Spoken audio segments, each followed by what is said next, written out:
जय हिंद। इस वीडियो में electric current VVI objective question को देखेंगे। इससे पहले हम लोगों ने पार्ट 1 कर चुका है। अगर पार्ट 1 आप लोगों ने नहीं देखा है तो डिस्क्रिप्शन में लिंक दिया गया है, वहां से आप लोग देख सकते हैं। क्लास 12 फिजिक्स का तीसरा चैप्टर है। ठीक है, बढ़ते आगे। सबसे पहला क्वेश्चन है, निम्न धातु या यौगिक को में से कौन सा ओम के नियम का पालन नहीं करता है। इसमें बताना है कि कौन सा ओम के नियम का पालन नहीं करता है। सोना, चांदी, कॉपर, तांबा, जर्मेनियम और सैनिक। तो जर्मेनियम और सैनिक ओम का नियम का पालन नहीं करता है, क्योंकि इसका ग्राफ कुछ इस प्रकार से बनता है। ठीक है, क्योंकि धारा के एक ही वोल्टेज के एक ही मान पे धारा का अलग अलग मान यहाँ पे शो होता है। ठीक है, आगे बढ़ते हैं। ओम के नियम के अनुसार क्या होता है। ओम का नियम भी जो कोई भी चालक तार में आरोपित विभवांतर धारा प्रवाहित होने का क्या होता है, समानुपात में होता है। तो चालक का अनुरूप धारा चालक में लागू वोल्टेज के अनुपातिक होता है। तो सही है, ऑप्शन ए हो जाएगा इसका।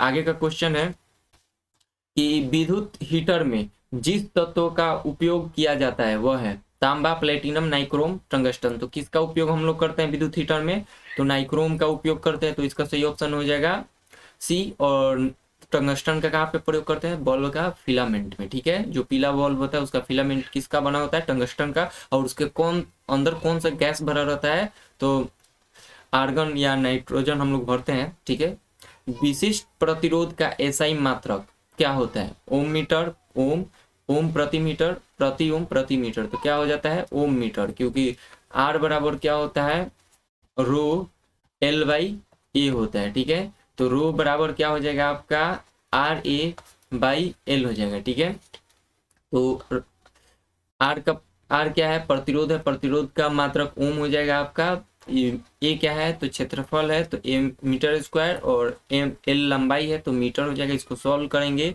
तो हमको क्या मिल जाएगा, ओम मीटर। ठीक है, तो प्रतिरोधकता का ऐसा मात्रक विशिष्ट प्रतिरोध या प्रतिरोधकता बोलिए तो ओम मीटर इसका मात्रक हो जाता है।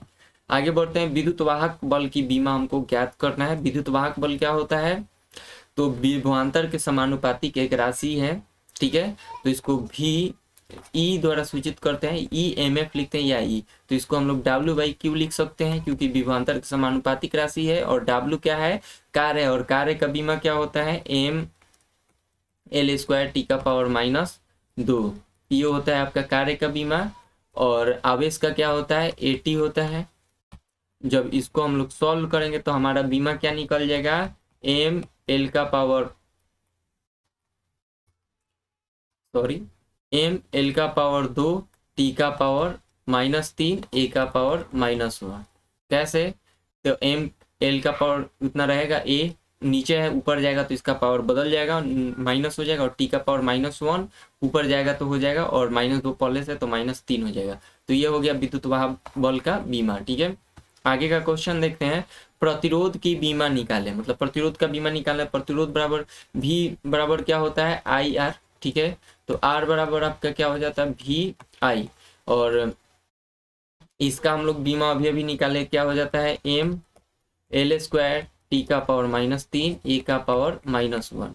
ठीक है, और विद्युत धारा का मात्रक क्या हो जाएगा, बीमा क्या हो जाएगा, ए। जब इसको सॉल्व करेंगे क्या मिल जाएगा हमको, एम एल स्क्वायर टी का पावर -3, ए का पावर -2। ये हो गया किसका बीमा, आप लोग का प्रतिरोध का बीमा। आगे बढ़ते हैं। आगे का क्वेश्चन है, स्वस्थ मनुष्य के शरीर का प्रतिरोध कितना होता है, तो 50,000 ओम होता है। स्वस्थ मनुष्य के शरीर का प्रतिरोध कितना होता है, 50,000 ओम। आगे बढ़ते हैं। विद्युत परिपथ के किसी बिंदु पर सभी धाराओं का बीजगणितीय योग कितना होता है, तो 0 होता है। ये कौन सा नियम है, तो किरचॉफ का पहला नियम है। किरचॉफ के पहला नियम के अनुसार क्या होता है कि संधि पे समस्त धाराओं का बीजगणितीय योग कितना होता है, 0 होता है। उसके अनुसार दूसरे रूप से ऐसे लिख सकते हैं कि संधि की ओर आने वाली धाराओं का योग और संधि से दूर जाने वाली धाराओं का योग क्या होता है, बराबर होता है। मान के चलिए ये I1 हो गया, I2 और ये आपका I3, I4। तो संधि की ओर आने वाले कौन कौन धारा है, I1, I2, I3 है। तो I1 plus I2 plus I3 किसके इक्वल होगा, I4 के इक्वल होगा। संधि की ओर आने वाले धारा का योग और संधि से दूर जाने वाला धारा का योग कितना होगा, बराबर होगा। और इस नियम के अनुसार संधि पे समस्त धाराओं का बीजगणित योग कितना निकलता है, 0। ये किस संरक्षण के सिद्धांत पे आधारित होता है, आवेश संरक्षण के सिद्धांत पे। किरचॉफ का पहला नियम किस सिद्धांत पे आधारित है, आवेश संरक्षण पे। और दूसरा नियम क्या होता है, तो बंद लूप में, किसी भी बंद लूप में क्या होता है कि जो विभवांतर परिवर्तन होता है वो 0 होता है। मतलब विभवांतर परिवर्तन का योग निकालेंगे बीजगणितीय योग तो कितना मिलता है, 0 मिलता है। वो आवेश ऊर्जा संरक्षण के सिद्धांत पे आधारित होता है। वहां पे विभवांतर परिवर्तन किसी बंद लूप के लिए कितना मिलता है, 0 मिलता है। और वो किस सिद्धांत पर आधारित होता है, ऊर्जा के संरक्षण के सिद्धांत पर आधारित होता है। ठीक है, आगे का क्वेश्चन बढ़ते हैं। अगला क्वेश्चन, ओम का नियम तब मान्य नहीं होता है जब विभव के संबंध में धारा के परिवर्तन की दर नियत रहे। तो नियत रहता है तो मान्य है, लागू होता है। विभव के संबंध में धारा के परिवर्तन की दर स्थिर नहीं है, तो ऑप्शन क्या हो जाएगा, स्थिर नहीं है। एक चालक का प्रतिरोध स्थिर रहता है, सही है। चालक रैखिक रूप से लागू विभवांतर के साथ बदलता है, विभव के साथ बदलता है, तो ठीक है।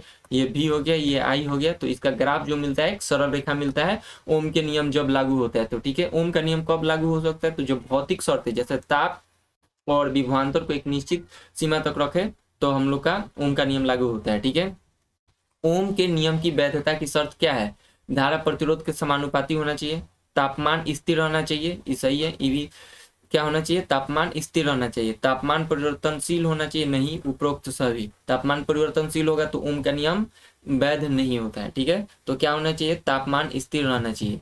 आगे का क्वेश्चन है, क्वेश्चन नंबर आपका 10, किसी दिए गए धातु के तार की विद्युत प्रतिरोधकता निम्नलिखित में से किस पर निर्भर करते हैं, निर्भर किस पे करती है, तार की लंबाई, तार की मोटाई, तार का आकार। देखिए विशिष्ट प्रतिरोध क्या होता है, rho by R A by L होता है। ठीक है, और ये जो होता है, मान के चलिए कि जब क्षेत्रफल कितना हो जाए 1 मीटर स्क्वायर और जो लंबाई कितना हो जाए वो भी 1 मीटर हो जाए, तो जो विशिष्ट प्रतिरोध होता है वो किसके बराबर हो जाएगा, प्रतिरोध के बराबर हो जाएगा। कहने का मतलब हुआ, अगर मान के चलिए कोई चालक तार है, उसका लंबाई 1 मीटर और जो अनुप्रस्थ काट का क्षेत्रफल 1 मीटर स्क्वायर हो जाए, तो जो मतलब धारा के मार्ग में रुकावट उत्पन्न होता है वो एक मतलब प्रतिरोध 1 ओम प्रतिरोध के बराबर होता है। ठीक है, जो प्रतिरोध और विशिष्ट प्रतिरोध का मान है, सॉरी,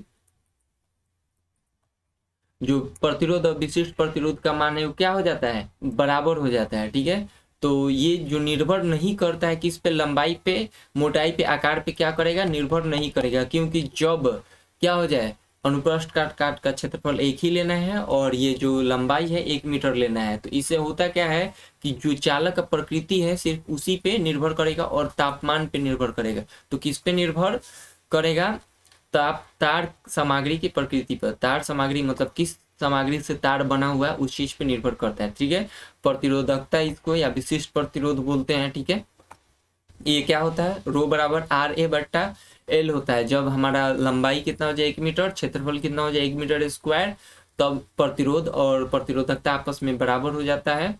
ठीक है, मतलब जो प्रतिरोध निकलता है चालक तार को उसी को हम लोग प्रतिरोधकता बोल देते हैं। ठीक है, और ये जो चालक तार का सामग्री पे निर्भर करता है, लंबाई, मोटाई, आकार पे निर्भर नहीं करता है और ताप पे निर्भर करता है। ठीक है, आगे बढ़ते हैं।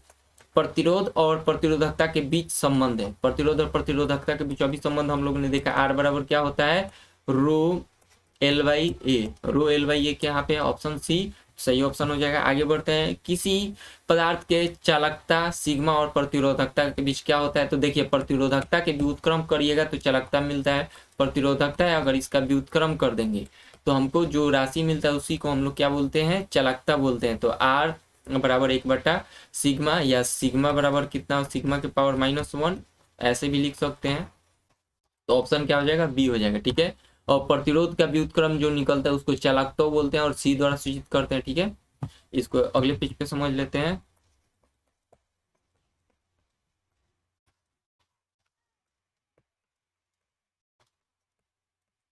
प्रतिरोध का व्युत्क्रम क्या बोलते हैं, उसको चालकता बोलते हैं। ठीक है, और इसको सी द्वारा सूचित करते हैं। तो आर बराबर कितना हो जाएगा, 1 बाई सी। ठीक है, इसका मात्रक निकालिएगा तो आर, सॉरी, और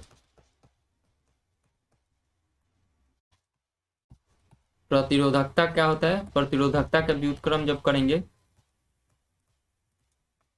तो यहां से मिलता है चालकता, इसको हम लोग सिग्मा द्वारा क्या करते हैं, सूचित करते हैं। प्रतिरोधकता का व्युत्क्रम होता है चालकता, जिसको हम लोग क्या करते हैं, सिग्मा द्वारा सूचित करते हैं। तो यहाँ से हो जाएगा रो बराबर 1 बाई सिग्मा। ठीक है, इस चीज को आप लोग याद रखिएगा। आगे क्वेश्चन है, निम्नलिखित में कौन सा सूत्र विद्युत शक्ति को प्रदर्शित नहीं करता है। तो विद्युत शक्ति देखिए जूल का नियम क्या कहता है, तो जो उत्पन्न ऊष्मा होता है वो किसके बराबर होता है, आई स्क्वायर आर टी के। शक्ति बराबर क्या होता है, इसको यू लिख सकते हैं क्योंकि ऊष्मा बराबर ऊर्जा होता है, तो you square by I square by R T. और जब u बाई टी करते हैं तो ये किसके इक्वल हो जाता है, शक्ति की इक्वल हो जाता है, तो आई स्क्वायर आर हम लोग का फॉर्मूला मिल जाता है। तो आई स्क्वायर आर एक फॉर्मूला हो गया, ठीक है। तो ये क्या करता है, शक्ति को प्रदर्शित करता है। अब दूसरे रूप में इसको ऐसे लिख सकते हैं, देखिए शक्ति बराबर हमको क्या मिला, शक्ति बराबर क्या मिला, आई स्क्वायर आर। आई को ऐसे लिख सकते हैं, आई स्क्वायर लिखिए, इसको आर स्क्वायर कर दीजिए, आर से डिवाइड कर दीजिए। आई आर क्या होता है, भी, तो भी स्क्वायर बाई आर हो गया। तो शक्ति का दूसरा फॉर्मूला मिल गया हम लोग का, भी स्क्वायर आर। और तीसरे रूप से ऐसे लिख सकते हैं, आई आर एक जगह लिखिए और इसको क्या कर दीजिए, एक आई को इधर रहने दीजिए, तो इसको हो जाएगा भी आई। तो दूसरे शक्ति का एक फार्मूला ये हो गया, शक्ति का एक फार्मूला हो गया और एक और फार्मूला हो गया भी आई। तो इसका सही ऑप्शन क्या हो जाएगा, आई स्क्वायर आर करता है, भी आई भी करता है, तो आई स्क्वायर आई आर स्क्वायर शक्ति का प्रदर्शन नहीं करता है और भी आई आर भी नहीं करते। तो इस ऑप्शन को एक ही ऑप्शन रहने देते हैं, इसको काट के यहाँ पे लिख देते हैं नॉन, ठीक है। तो ऑप्शन क्या हो जाएगा इसका, बी ऑप्शन हो जाएगा, ठीक है। आगे का क्वेश्चन देखते हैं। अगला क्वेश्चन है हमारा क्वेश्चन नंबर 14। कार्बन प्रतिरोध का रंग कोड में पीला रंग का मान होता है। कार्बन प्रतिरोधक जो होता है क्या होता है कि उसका आकार बहुत छोटा होता है और जिसका प्रतिरोध बहुत ज्यादा होता है, उसको दर्शाने के लिए हम लोग कलर कोड का प्रयोग करते हैं, जिसको रंग कोड बोलते हैं, रंग संकेत। तो उसमें हमको बताना है कि जो पीला रंग का होता है उसका मान क्या होता है। देखिए याद रखने का आसान तरीका है, आप याद रखिए बी बी रोए, एक शब्द याद रखिए बी बी सेंटेंस रोए,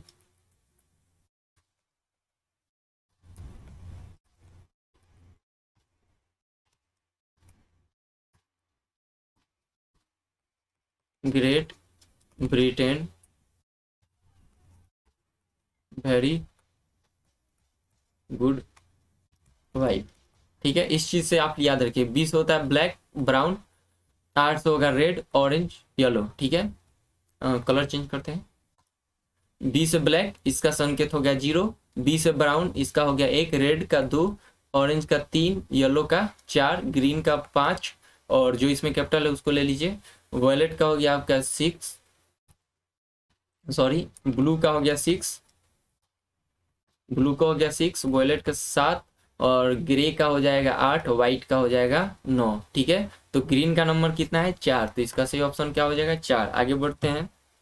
देखिए जो भी कार्बन प्रतिरोध होता है उसका प्रतिरोध बहुत ज्यादा होता है, उसको संकेत में हम लोग दर्शाते हैं आकार छोटा होने के कारण, ठीक है। तो 4 रंग की पट्टियों से मतलब हम लोग उसको दर्शाते हैं 4 या 3, ठीक है। तो देखिए जो 2 रंग का जो पहला 2 पट्टी होता है वो सार्थक अंक को व्यक्त करता है, पहला ए और बी पट्टी जो है वो सार्थक अंक को व्यक्त करेगा ए गुना बी, और जो तीसरा पट्टी है वो 10 की घात को व्यक्त करता है कि 10 का घात कितना है, और जो चौथा पट्टी है चौथा नंबर वाला वो प्रतिशत त्रुटि को व्यक्त करता है। तो प्रतिरोध का मान निकालने के लिए क्या कीजिए, पहला दोनों पट्टी सार्थक अंक हो गया आपका, ये पट्टी क्या हो गया सी 10 का घात, और चौथा पट्टी क्या हो गया प्रथम क्या करता है, सॉरी प्रतिशत त्रुटि को आपको बताता है, ठीक है। आगे बढ़ते हैं, इस चीज को देखते हैं। देखिए यहाँ पे बी काला भूरा लाल नारंगी पीला हरा नीला बैगनी सिलेटी सफेदी, सबका कलर कोड आपको याद रखना है। काला के लिए 0, भूरा 1, लाल 2, नारंगी 3, पीला 4,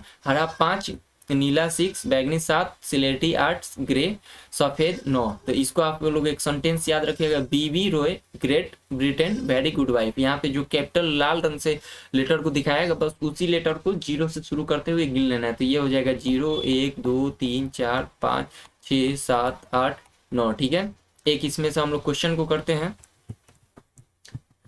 जैसे त्रुटि के लिए मान के चले तो गोल्डन रंग का होगा तो 5% का त्रुटि देगा, और सिल्वर कलर का होगा तो 10% का त्रुटि देगा, और कोई रंग नहीं होगा या 3 ही पट्टी आपको दिखेगा तो समझिए 20% का त्रुटि है वहां पे, ठीक है। तो इसका हमको मान निकालना है। तो ग्रीन का कितना होता है तो देख लेते हैं, ग्रीन का कितना होता है 5 होता है, ठीक है। तो इस रंग के लिए कितना हो जाएगा हमारा 5 हो जाएगा। रेड के लिए कितना होता है, रेड के लिए आपका 3 होता है, सॉरी 2 होता है। रेड के लिए कितना होता है बी बी रोए से आप याद रखिए, बी से ब्लैक ब्राउन ब्लैक के लिए 0, ब्राउन के लिए 1, रो आर के लिए 2 और पीला के लिए अभी अभी निकाले 4 होता है।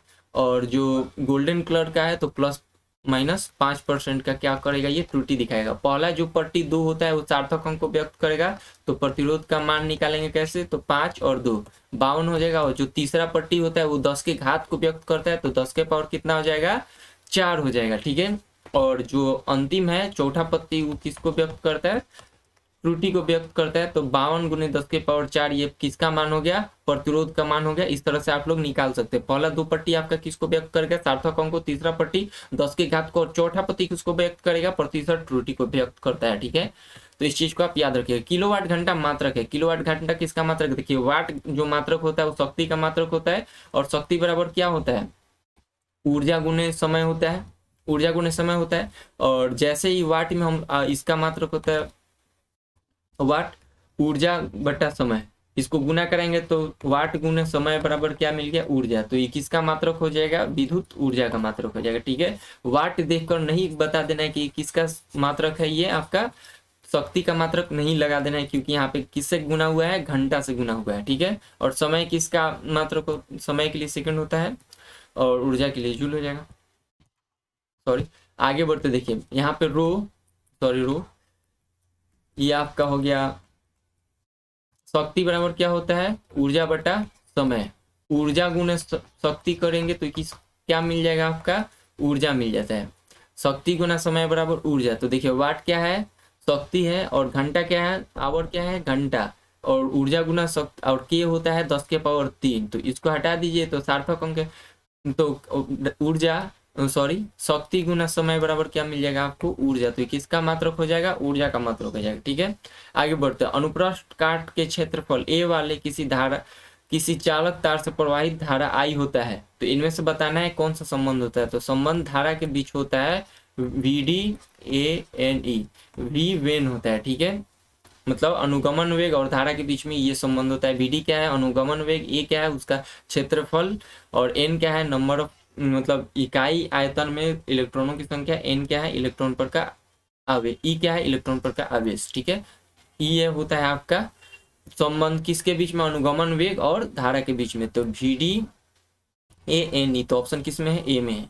आगे बढ़ते हैं। अगला क्वेश्चन है, कार्बन प्रतिरोध का रंग कोड में हरे रंग का कोड कितना होता है, तो 5 होता है। आप किसे याद रखिएगा, B Roy, Great Britain, very good wife. तो B black 0, B brown 1, red 2, और रेड 2, ऑरेंज 3, येलो 4, ग्रीन 5। तो ग्रीन 5 से आप लोग क्या कीजिएगा, इसको याद रखिएगा, ठीक है। आगे का क्वेश्चन है, क्वेश्चन नंबर हमारा 17 क्वेश्चन का होता है, टी समय तक धारा आई प्रवाह के कारण प्रतिरोध आर के चालक में उत्पन्न ऊष्मा होती है। इसमें से आपको बताना है कि कौन सा सही ऑप्शन हो जाएगा।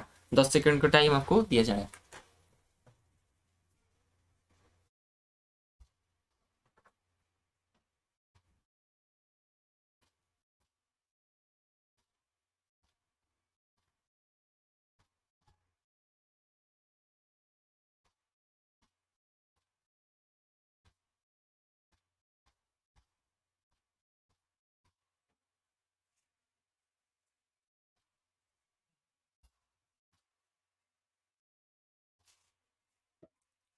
चलिए, तो क्या हो जाएगा, जूल का नियम क्या कहता है, H बराबर I² RT।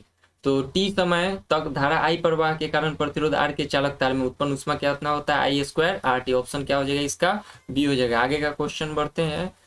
अगला क्वेश्चन है हमारा कि किसी पदार्थ की चालकता सिग्मा और प्रतिरोधकता रो के बीच संबंधित क्वेश्चन पहले ही हम लोग कर चुके हैं, तो ये ऑप्शन क्या हो जाएगा, बी हो जाएगा। आगे बढ़ते हैं। 19 नंबर क्वेश्चन, एक सामग्री के एक छड़ के एक टुकड़े का प्रतिरोध इसके तापमान को बढ़ाने पर कम हो जाता है। तापमान को बढ़ाने पर प्रतिरोध क्या हो जाएगा, कम हो जाएगा। टुकड़े की सामग्री है, क्या हो जाएगा, तो अर्धचालक। देखिए अर्धचालक होता है, तापमान बढ़ाने से उसका प्रतिरोध क्या होता है, कम हो जाता है, लेकिन चालक जो होता है उसका प्रतिरोध बढ़ता है। तो इसका सही ऑप्शन क्या हो जाएगा, अर्धचालक। अर्धचालक याद रखिएगा, तापमान बढ़ाएंगे प्रतिरोध कम होता है, और जो धातु होता है चालक होता है उसका तापमान बढ़ाएंगे तो प्रतिरोध बढ़ जाता है, ठीक है। 20 नंबर क्वेश्चन है, एक कार्बन फिल्म प्रतिरोध में वर्ण कोड हरा, काला, बैंगनी और गोल्डन है, प्रतिरोध का मान बताना है। हरा के लिए कितना होता है, प्रतिरोध का मान बताना है, तो हरा के लिए 5 होगा, काला के लिए 0। पहले का दो जो रंग होता है, पट्टी होता है, किस चीज को व्यक्त करता है, सार्थक अंक। तीसरा पट्टी 10 के पावर घात को, मतलब 10 की घात को व्यक्त करता है। और जो चौथा पट्टी होता है, प्रतिशत त्रुटि को व्यक्त करता है। तो हरा और काला किसको व्यक्त करेगा, सार्थक अंक को, ठीक है। और जो बैगनी होगा वो 10 के घात को व्यक्त करेगा। तो बैगनी कितना होता है, 7 नंबर पे होता है।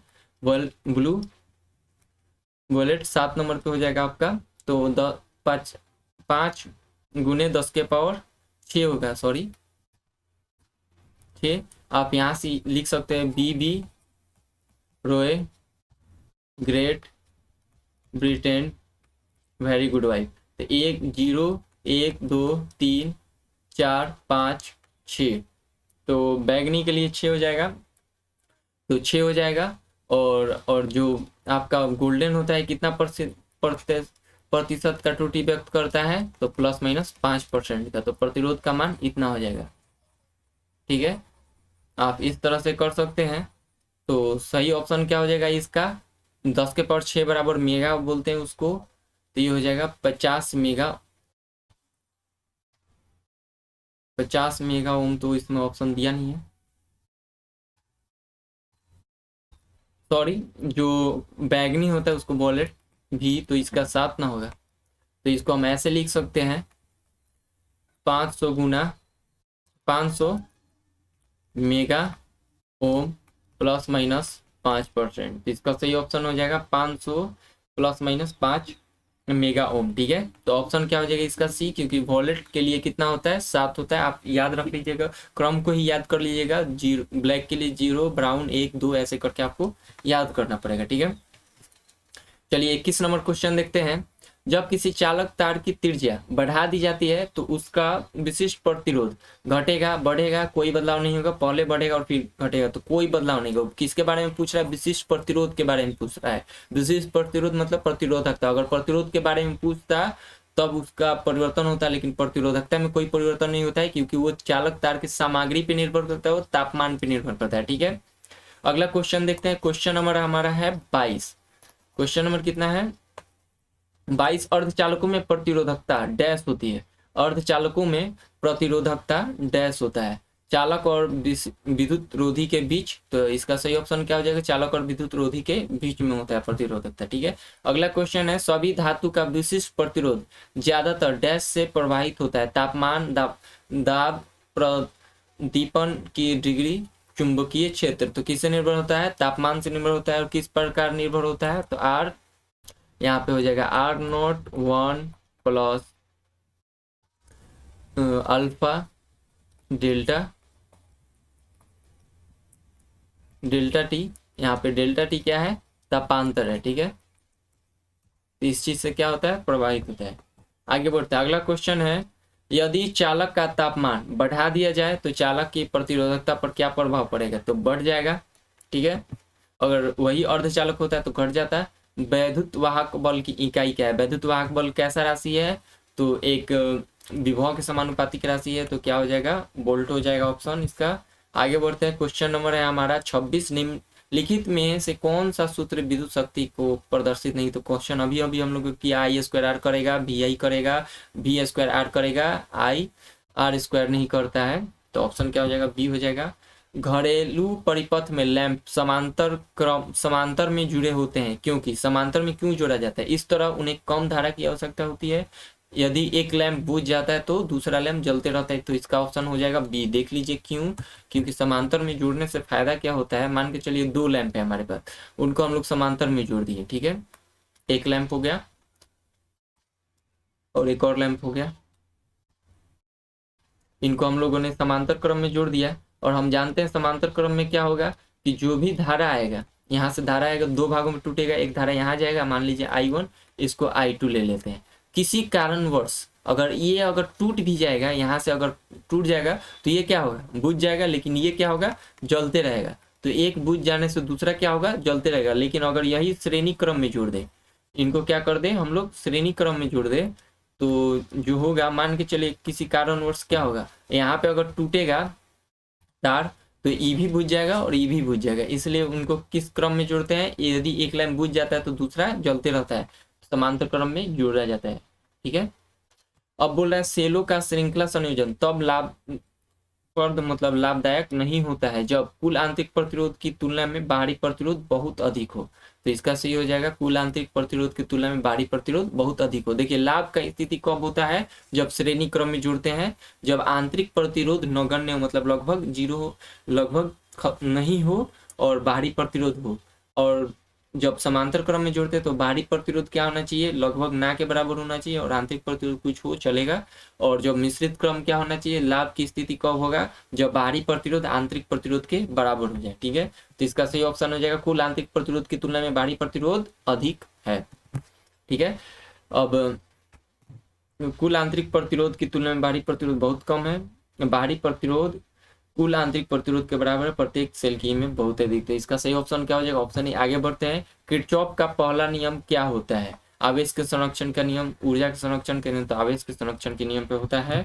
अगला क्वेश्चन बोलते हैं किरचॉफ के धारा नियम का उपयोग परिपथ में अज्ञात प्राप्त करने के लिए किया जाता है, तो धारा का प्रयोग किया जाता है। देखिए धारा नियम पहले नियम को ही बोलते हैं, और पहला नियम किसी संधि पे आने वाली समस्त धाराओं का बीजगणितीय योग 0 होता है। तो इसमें हम लोग जो अज्ञात धारा होता है उसको हम लोग क्या करते हैं, निकालने के काम में लेते हैं। जैसे मान के चलिए अगर ये 5 एम्पियर का धारा आ रहा है, और यहाँ भी 2 एम्पियर का धारा आ रहा है, और यहाँ पे मान के चलिए 3 एम्पियर का धारा जा रहा है। ठीक है, 3 एम्पियर का धारा जा रहा है, और यहाँ पे हमको नहीं पता है कि कितना एम्पियर का धारा जा रहा है। तो हम किरचॉफ के धारा नियम से जानते हैं कि जो संधि से दूर जाने वाले धाराओं का योग है और जो संधि की तरफ आने वाले धाराओं का योग है उसके योग के बराबर होगा। तो 3 5 3 2 और 5 कितना हो जाएगा 7, और x बराबर कितना हो जाएगा -3, प्लस में 3 है तो उधर जाएगा -3। तो यहाँ से x बराबर कितना निकल गया आपका 4 एम्पियर। तो क्या निकाल रहे हैं यहाँ पे, तो धारा को हम लोग निकाल रहे हैं, जो अज्ञात धारा है उस चीज को हम लोग क्या कर रहे हैं, निकाल रहे हैं। ठीक है, अगला क्वेश्चन है क्वेश्चन नंबर 30, विद्युत परिपथों का विश्लेषण करने के लिए किरचॉफ के नियम डैश के संरक्षण पे आधारित है। जो पहला नियम है आवेश संरक्षण पे आधारित है, और जो दूसरा नियम है आपका किस पे आधारित है, तो वो आपका ऊर्जा के संरक्षण पे आधारित है। आवेश और ऊर्जा का संरक्षण क्या हो जाएगा, इसका सही ऑप्शन हो जाएगा। ठीक है, अगला क्वेश्चन देखते हैं, क्वेश्चन नंबर है हमारा 32, किसी चालक में विद्युत धारा के प्रवाह का कारण है, मतलब किसी चालक में विद्युत धारा क्यों प्रवाहित होता है उसका क्या कारण है। तो हम जानते हैं कि चालक तार का जो सिरा होता है उस पर अलग अलग विभव हो जाता है।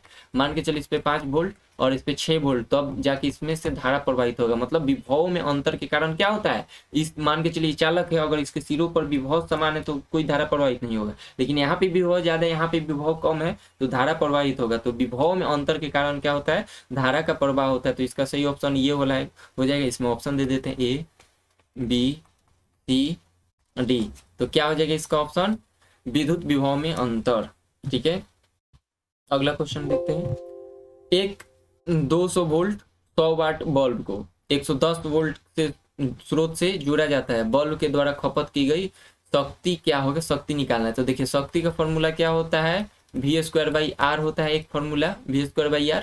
तो इस चीज से हम लोग निकाल सकते हैं, V का मान कितना दिया है, R एक बार यहाँ से निकाल देते हैं, तो R बराबर क्या हो जाएगा, V²P हो जाएगा। तो यहाँ से हम लोग प्रतिरोध निकालेंगे और यहाँ पे रखेंगे तो आंसर आ जाएगा। तो V का मान कितना दिया है, 220, गुना करेंगे 220, क्योंकि स्क्वायर है तो इसलिए 2 बार गुना कर दिया जा रहा है। और जो शक्ति है कितना है, 1000 है, 1000 वाट है। तो ये आपका प्रतिरोध का मान निकल गया। मन है तो काट दीजिए 1 0 से 1 0, यहाँ पे 1 0 से 1 0 कटेगा। तो इसको सॉल्व करके कितना मिलेगा, ये 222 का स्क्वायर कितना हो जाएगा, 484, और 10 नीचे है, भाग देंगे कितना हो जाएगा, 48.4। 48.4 किसका मान निकल गया, प्रतिरोध का। और हमको बोल रहा है कि 110 स्रोत से जोड़ रहे हैं। तो देखिए ऐसा क्यों किया गया, क्योंकि देखिए मान के चलिए बल्ब जो है उसको आप 110 वाले वोल्टेज पे जोड़िए या 55 वाट वाले वोल्टेज के साथ जोड़िए, लेकिन उसका जो प्रतिरोध है तो वो तो नहीं बदलेगा, वो स्थिर रहेगा। इसलिए यहाँ पे प्रतिरोध निकाल के यहाँ से शक्ति निकाल लिया जाएगा। ठीक है, तो आपका शक्ति बराबर क्या होता है,